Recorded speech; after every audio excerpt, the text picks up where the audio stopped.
Olá, amigos do canal Xiaomasa. Como é que vocês estão? Tudo bem? Pessoal, viemos para mais uma aula de história. Esta é a 15ª. Nós que estamos falando sobre a pré-história e analisando aquele período chamado Paleolítico Médio. Nas aulas anteriores, nós vamos falar sobre o Paleolítico Superior, descrevendo a evolução, sobretudo, da espécie humana.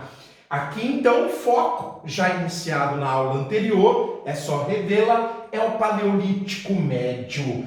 Várias espécimes de hominídeos coexistiram durante esse período, o Paleolítico Médio, como, por exemplo, o Sinanthropus, que quer dizer homem da China, que tinha características muito próximas às do Pithecanthropus, que nós falamos na aula anterior e que era um hominídeo do continente africano.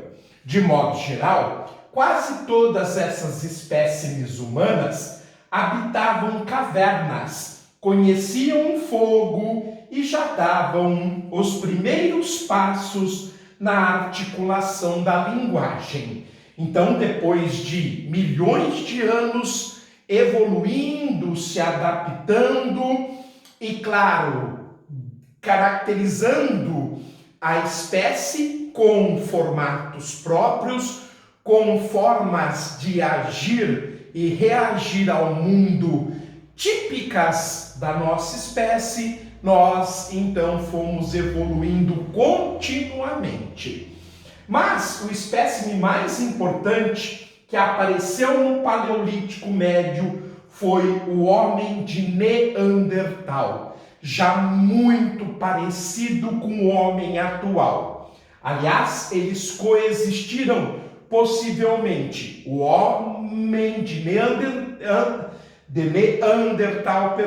e o Homo sapiens, que é a nossa espécie. Lembrando que o homem de Neandertal, ele guardava uma semelhança muito grande com a nossa espécie, porém ele era mais troncudo, ele era mais forte e tinha uma proeminência entre os olhos e a testa, então facilmente reconhecível. Os restos antropológicos desta espécime foram descobertos no Vale de Neander, daí o nome Neandertal. O Vale de Neander, do rio Neander, que está perto da cidade alemã de Düsseldorf, no centro do país. E ela foi descoberta, estes restos antropológicos, em 1856. Muitos antropólogos acreditam que este seria o primeiro Homo sapiens, graças à semelhança, graças às características, ao tamanho muito próximo da atual espécie humana, que é a Homo sapiens. Este homem tinha sua abóboda craniana do mesmo tamanho de um homem atual, ou seja, capaz de abrigar um cérebro de 1.350 centímetros cúbicos, muito maior do que os primeiros hominídeos que nós conhecemos, que tinha apenas um cérebro de 350 centímetros cúbicos. Então, o fato da caixa craniana ser muito semelhante à do homem atual, abrigar um cérebro com as características dos atuais, levaram muitos antropólogos a dizer que seria o nosso primeiro descendente direto.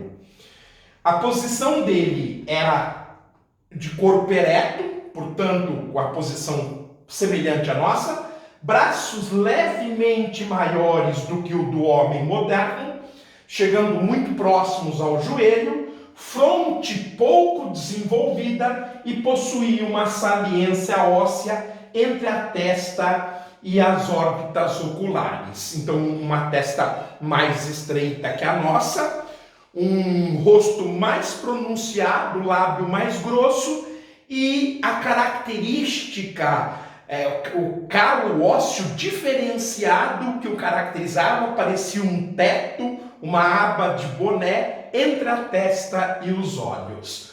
Dessa forma, já estamos nos achegando muito próximos do Paleolítico inferior e, claro, dos nossos ancestrais. Então, estamos nos encaminhando para o final da pré-história. Com esta aula, a 15ª, evoluímos um pouco mais, deixamos definitivamente o Paleolítico superior, analisamos com mais detalhe o Paleolítico médio, estamos bem próximos do nosso ancestral Homo sapiens. Um forte abraço, fiquem bem, até a próxima e tudo de bom.